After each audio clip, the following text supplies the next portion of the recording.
मुझे एक सवाल का जवाब दो। 2008 की आयरन मैन से लेकर 2019 की एवेंजर्स एंड गेम तक आयरन मैन एके टोनी स्टार्क की सबसे बड़ी गलती क्या रही है? तुम में से मैक्सिमम बंदे यही बोलेंगे कि आयरन मैन यानी टोनी स्टार्क की सबसे बड़ी गलती थी एज ऑफ अल्ट्रॉन में अल्ट्रॉन को बनाने की। तो हाँ, तुम बिल्कुल सही हो। अगर मैं तुमसे ये कहूँ कि क्या होता अगर अल्ट्रॉन सारे एवेंजर्स को जान से मार देता, आज हम इसी के बारे में चर्चा करने वाले हैं। What if Ultron killed the Avengers? तो बने रहना मेरे साथ। मेरा नाम है एपी मास्टर। तो चलिए शुरू करते हैं। मार्वल सिनेमैटिक यूनिवर्स के अंदर आयरन मैन एके टोनी स्टार्क ने कई सारी इन्वेंशंस करके रखी, जिसकी वजह से उसका नाम भी रोशन हुआ है। पर उसकी सबसे अच्छी इन्वेंशन और सबसे खास इन्वेंशन थी अल्ट्रॉन की। अल्ट्रॉन खुद से सोच सकता था, अल्ट्रॉन के गोल्स थे, अल्ट्रॉन के कुछ अलग ही नेक इरादे थे, वो तो तुम जानते ही होगे। अल्ट्रॉन चाहता था इंसानों का खात्मा करके एक नई स्पीसीज को जन्म देना, और वो स्पीसीज कौन सी होने वाली थी? Robotic species. क्योंकि उसका मानना था इंसान बूढ़े होते हैं, मर जाते हैं, लेकिन कभी मशीन नहीं मर सकती है, और इंसानों को एक डेवलपमेंट की भी ज़रूरत है जो कि अल्ट्रॉन उनको दे सकता था। और अल्ट्रॉन का मैक्सिमम गोल यही था कि वो इंसानों को ख़त्म करके पूरे यूनिवर्स के अंदर अपने अल्ट्रॉन्स को फेर सके, उसको राज करना था उस यूनिवर्स के अंदर। लेकिन ये मुमकिन नहीं था जब तक कि एवेंजर्स और आयरन मैन जिंदा थे। तो अल्ट्रॉन क्या ही करता, अल्ट्रॉन ने एक एक करके सारे एवेंजर्स को ख़त्म कर दिया, और यहाँ तक कि थॉर गॉड ऑफ थंडर को भी आसानी से ख़त्म कर दिया। एवेंजर्स के ख़त्म हो जाने के बाद उसके आड़े कोई भी नहीं आने वाला था। लेकिन उसकी सबसे बड़ी परेशानी ये थी कि उसको यूनिवर्स का नॉलेज अभी तक नहीं मिला था। तो वो चला जाता है यूनिवर्सल नॉलेज गेन करने के लिए। यूनिवर्सल नॉलेज गेन करने के बाद वो धीरे धीरे अर्थ पर कब्जा तो कर ही लेता है, साथ ही में वो दूसरे ग्रह में भी कब्जा करने लग जाता है। और इसी बीच अल्ट्रॉन का सबसे बड़ा सपना यानी कि जार्विस से बनाए जाने वाला रोबोट विजन कंप्लीट हो जाता है, जो कि अल्ट्रॉन ही था। अल्ट्रॉन उसमें सोच सकता था, समझ सकता था, उसके अंदर भी फीलिंग्स थी। अल्ट्रॉन अब सबसे ज़्यादा पावरफुल बीइंग बन चुका था इस पूरे यूनिवर्स के अंदर।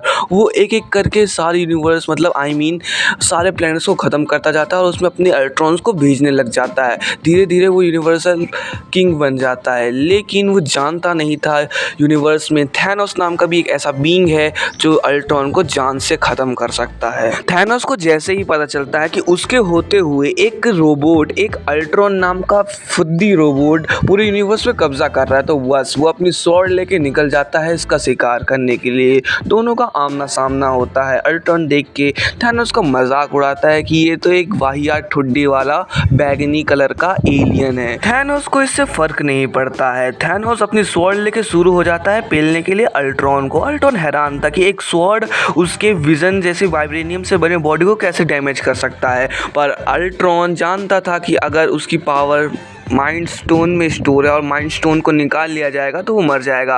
और थैनोस भी अच्छे तरीके से जानता था इन्फिनिटी स्टोन्स के बारे में, और उसको भी इन्फिनिटी स्टोन चाहिए थे।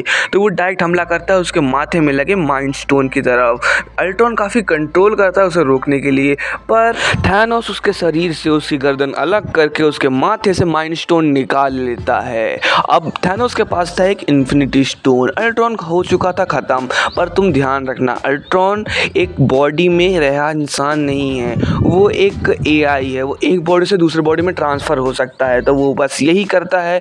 उसकी विजन की बॉडी वाइब्रेनियम की बॉडी तो तबाह हो जाती है, पर उसकी रियल बॉडी अभी भी अर्थ में जिंदा थी। वो बिना कुछ सोचे समझे अपनी बॉडी लेके पहुंच जाता है थैनोस के पास। माइंड स्टोन छिना लेने की बहुत कोशिश करता है, और यहाँ तक थैनोस भी समझ चुका था कि अल्ट्रॉन को मारा नहीं जा सकता है, उसको सिर्फ ख़त्म करा जा सकता है अगर वो सारे इन्फिनिटी स्टोन्स को कलेक्ट करके चुटकी बजा के एक एक कण को मिटा दे। तो वो ऐसा ही करता है। वो बच बुचा के अल्ट्रॉन से भाग जाता है अपनी स्पेसशिप में बैठ के, लेकिन अल्ट्रॉन उसका पीछा करता रहता है, और स्पेसशिप की सहायता से थैनोस उस बॉडी को भी खत्म कर देता है। वो अल्ट्रॉन अपनी दूसरी बॉडी में अपनी कॉन्शियस को ट्रांसफर कर देता है, लेकिन थैनोस उसी बीच निकल जाता है फुर्री में अपने इन्फिनिटी स्टोन्स को कलेक्ट करने के लिए। वो धीरे धीरे कोशिश करता है, नॉलेज गेन करता है इन्फिनिटी स्टोन्स को कलेक्ट करने के लिए। वो काफ़ी सारी नॉलेज गेन करता है जिससे उसे पता चलता है कि इन्फिनिटी स्टोन्स कहाँ कहाँ हैं। वो सारे इन्फिनिटी स्टोन्स कलेक्ट करने के लिए निकल जाता है अपने एक मिशन में, क्योंकि उसको अल्ट्रॉन को ख़त्म करना था। साथ ही में उसका एक मिशन भी था यूनिवर्स में बैलेंस लाना, और वो अल्ट्रॉन के रहते मुमकिन नहीं था। अल्ट्रॉन इसी बीच बहुत खोज करता है कि थैनोस मेरा माइंड स्टोन लेके कहाँ गया होगा। वो काफ़ी सारी रीडिंग्स लेता है पर उसको कुछ भी समझ नहीं आता कि वो यूनिवर्स के बाहर जा चुका था। यूनिवर्स के अंदर मतलब गैलेक्सी के बाहर जा चुका था थैनोस के पास सारे इन्फिनिटी स्टोन्स आ चुके थे। अब बस जो करना था वो था चुटकी बजाने का काम। जैसे ही वो गॉन्टलेट में अपने सारे इन्फिनिटी स्टोन्स को कलेक्ट करता है, तभी वहाँ पे अल्ट्रॉन आ जाता है एक नई 3 लेयर वाइब्रेनियम बॉडी के साथ। वो लगभग विजन जैसी थी, पर विजन इस बार प्रोटीन खा के आया था कि उसकी बॉडी बहुत ज़्यादा बड़ी, विशाल और काफ़ी सिक्स पैक जैसी लग रही थी। थैनोस देख के इसको डरता तो नहीं है, पर वो सोचता है कि इस बार उसको हरा देगा। पर अल्ट्रॉन इस बार पूरी तैयारी करके आया था।